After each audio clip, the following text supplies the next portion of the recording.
Why is this man nodding his head, and why is this man shaking his? Because in this study, other variables that influence voter behavior are being examined. The subjects think it's a study on motor behavior as each follows the circle.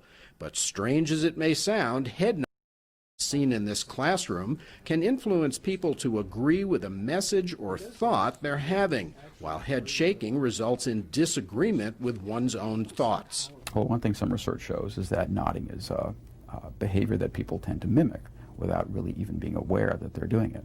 So if other people are nodding, you might start to nod in sync, and then very subtly it's starting to have this validation effect on whatever it is that you happen to be thinking. But what's almost a bit frightening is that at the beginning of this study, each of these men was subliminally primed to think about a concept, the elderly, without their conscious awareness. You could consider this the ultimate subtle bias. You can't see what's behind these X's unless we slow the video down.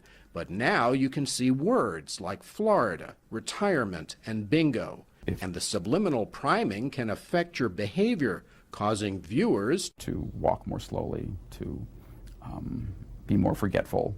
If a campaign message about the elderly is delivered after the priming, as it is on these headphones, you might also be subtly influenced by the message.